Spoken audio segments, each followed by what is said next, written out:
Just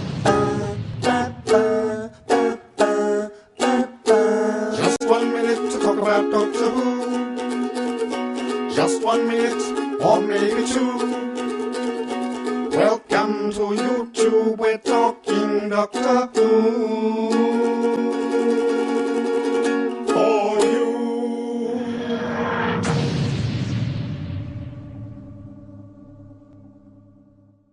Hello and welcome to another episode of TMDWP, and this is the third time I've tried recording this episode. Partly because I was being too down, and then I've just discovered that the wrong microphone was selected on my input, so I haven't been recording from the right microphone, so I'm re-recording for the better audio quality. Series 6 continues for me on the Rewatch, and this time I'm just discussing the two-parter in the middle of it. Well, I guess it's a sort of two-parter.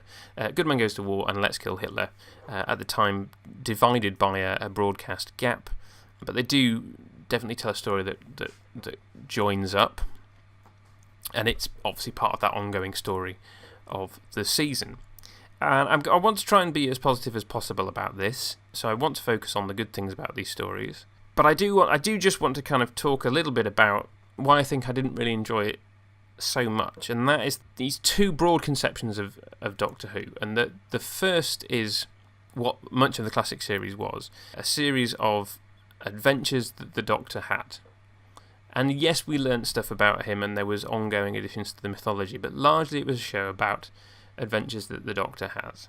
And then towards the end of the classic era, we had this desire by Cartmel to make the Doctor a bit more mysterious, and so things were added in, things were hinted at, things were taken on by the new adventures, by all accounts, not that I've read any of them, and then some of those aspects have come into the modern show.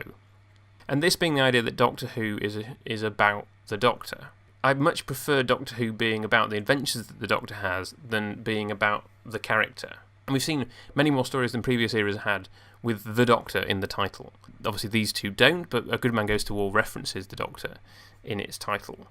And this idea of this ongoing war between the Doctor and this silence group is just one that just doesn't interest me. It's not a story that I would have wanted to be told. Having said all that, let's dive in and look at some good stuff.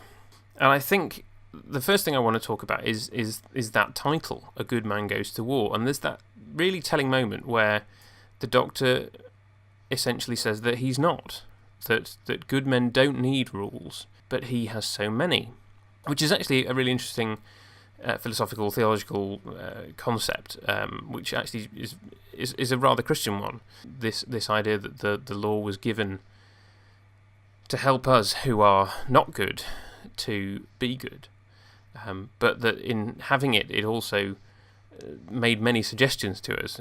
You tell someone not to do something, and that thing becomes attractive. And the Doctor knows this, and so he makes himself lots and lots of rules to help himself not be a bad person.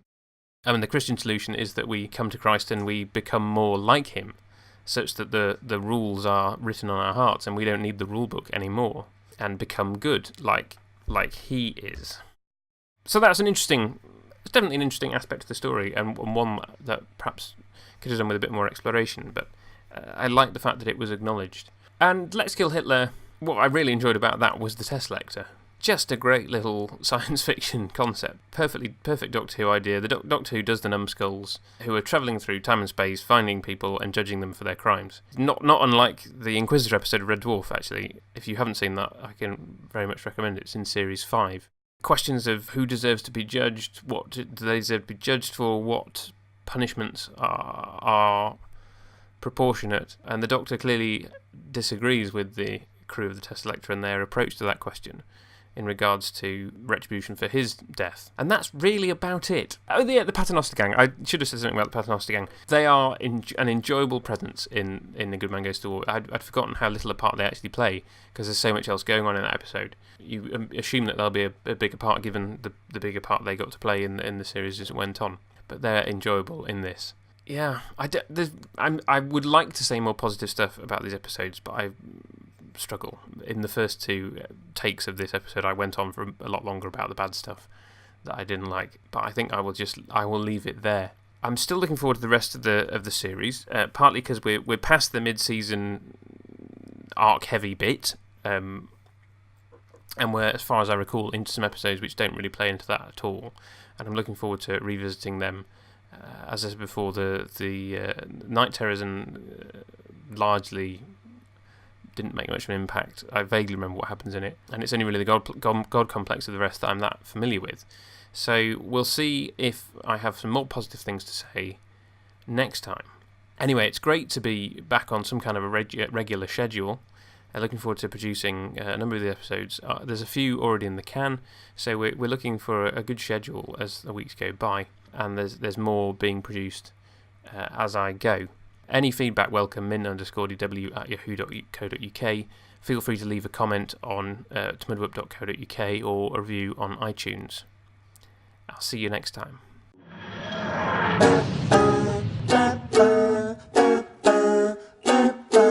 Just 1 minute to talk about Doctor Who. Just 1 minute, or maybe 2. Welcome to YouTube, we're talking Doctor Who.